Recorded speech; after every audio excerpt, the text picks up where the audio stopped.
This is a story called The Detective's Gambit by Christopher Donleona, also known as Peaceful-blu, from the subreddit Short Stories.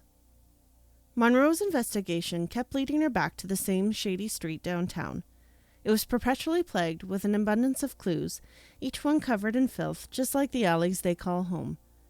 She just came back from her daughter's recital, but duty has her bound and on a tight leash. For some reason, this entire case has her elbows deep in the grime of a foregone conclusion, that she was no longer the detective she used to be. The reckless behavior she once employed to solve countless cases has become a liability, so says her boss, and her intuition has caused her to pause at every turn of this case. With the first momentous drop of water, rain begins to fall outside the public library she finds herself standing across from. Lately it's been frequented by people with less than savory backgrounds, some of which are notorious gang members dabbling in something dark. Why would Zelo members be coming to a place like this at all hours of the day? Monroe asks aloud. The rain gradually falls harder and harder, casting a veil over the entire endeavor, and the murky feeling Monroe has sinks deeper into her bones. And so, too, does the water into her trench coat as she moves closer to the library. Needless to say, the book-filled building is locked down like a fortress, save for one auxiliary door on the rear left side of the building. Monroe thinks it strange this is the only door with a single lock to secure the contents inside. It's almost too inviting, but it's the last chance she has to crack the case before it's dropped completely. Off to the side there is a lone brick soaking in a puddle, just begging to be used. Monroe's impulse to commit a crime herself is strong as she grabs the dripping brick. Crack! The perfectly timed thunder hides any would-be criminal noise. It's open, Monroe sighs as she grabs the lock and tosses the brick back into the puddle. The door doesn't creak as she pushes it open. Immediately the stench makes her recoil backwards and cover her nose. Monroe pauses and just stands outside the building, thinking if she had known she would have brought something for smell. She now knows there is no turning back if she steps inside. A stray lightning bolt flashes, momentarily lighting the interior of the building. It looks like a nightclub, or more specifically, a gentleman's club. With a final breath to suck in as much courage as possible, she steps through the threshold. As she softly closes the door behind her, she is awash with the realization that the smell is of bodily fluids and chemicals, the kind of stuff strong enough to scrub away anything long since crusted. She pulls a flashlight from her coat pocket, and it does its level best, illuminating everything visible to the naked eye, but only just. If she had thought to bring a blacklight, she would have seen copious amounts of streaks, all of which are splayed across nearly every surface of the room and furniture, except two places, the untouched chair at the very edge of the room and the centermost portion of the area. Something big happened here, and it was rushed, Monroe says, shining a light on various overturned furniture and broken equipment. They didn't bother to tidy the place, but they cleaned what looks like every inch of it, Monroe thinks to herself, starting to feel a bit uneasy. Her senses are being pulled towards the pristine chair resting opposite her. Something is beginning to fade from her mind the closer she gets to the door behind the chair. It feels like wiping away at a dry erase board, leaving only remnants, smugs of clues. She suddenly stops, shining the light around the room. What the hell is going on? Something's not right. She begins to hyperventilate. In a last-ditch effort to stave off what's happening, she quickly rolls up her sleeves and feverishly begins to scratch away at her skin with a pen, something she always did when she was having a panic attack as a kid. In the back of her mind, she curses herself for falling into old habits, but she can't focus on it now. Subconsciously, she continues to scribble as her senses return and she starts moving forward again. As the last stroke of her pen leaves her skin, she stands in front of the door, only to hear a faint chanting behind it. Shit, Monroe whispers. No one is supposed to be here, and there are no cars outside, she thinks to herself. Her hand reaches for the handle and begins to turn the knobs as she hears the last word of the chant. Hail Zelo, the chanters finish, as if waiting for Monroe to join them behind the curtain. Once the knob is fully turned, the door is flung open.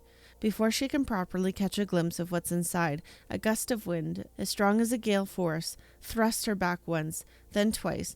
On the third, she is fully back outside in the thunder and rain, the door closed in front of her. The rainwater starts to get into Monroe's eyes, ushering her back to reality. What am I doing here again? She says, dabbing her eyes with rolled-down coat sleeves. I should get back home. I'm sure Sarah's waiting for me. Monroe turns to leave but stops, feeling the slate has been washed clean. She turns to the door and it opens, only to find a tastefully lit library full of books waiting to be ready the next day. I should probably make sure this door is locked. I wouldn't want the books to be taken or get wet, she says to herself. She pulls the lock from her pocket and places it back where she found it, locking it. On the ride home, she goes over the case she's working on in her head. It's strange every clue always seems to lead back to the same place. Nowhere. She's honestly thinking about dropping the case like her boss said. She remembers the day she was handed the file to work on. Her boss said, "I used to work on this case when I first became a detective. It's never yielded anything other than more questions. I got close once, but I woke up one morning and it was gone. Such is fate. If you can't crack it, we'll let it go." The farther she gets from the library, the more her mind refocuses on her daughter. Monroe makes it a point to leave work at the door so she can focus on her family without distractions. When she opens the front door to home, the case is as good as dropped. Sarah and her grandmother are on the couch reading a story together. Something about a princess and true love. Monroe takes her coat off and sits next to them. "Oh, you started scribbling on yourself again," Monroe's mother says, getting up. "I'll get the cloth to wipe it off." "Thanks, Mom. I must have had a panic attack," Monroe responds, wrapping her arms around her daughter. Once Grandma is fully out of the room, Sarah starts to chant something familiar to Monroe's ear. "What are you chanting? I don't remember that being part of the recital piece," Monroe asks. Her daughter has been singing her part for weeks, non-stop, so she knows it by heart. "It's not my recital piece, Mommy. I heard Daddy chanting it in the car on the way home," Sarah says. "You have it written on your arm, too." Sarah begins to chant again, reading word for word what Monroe wrote on her right arm. Suddenly everything comes flooding back.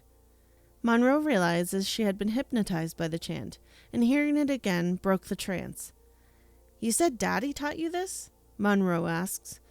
"No, he used the chant when I saw him doing something he didn't want me to see. But one day it stopped working when I heard him saying it to Grandma from my room. When he found out, he told me never to say it again, especially in front of you," Sarah explains to her mother.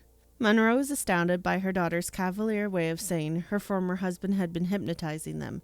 But of course, how would a 5-year-old know this was wrong? "Can you remember anything else?" Monroe asks her daughter. "No, but I chant it sometimes when Daddy's not around. I don't like to forget stuff." Sarah begins to chant again as Grandma comes in with a wet cloth. She stops dead in her tracks, hearing the chant, and just looks at Monroe and Sarah.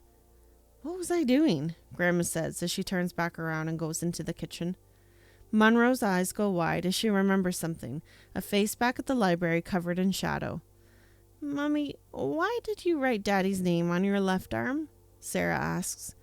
Monroe looks at her left arm, and there, clear as day, is her ex-husband's name.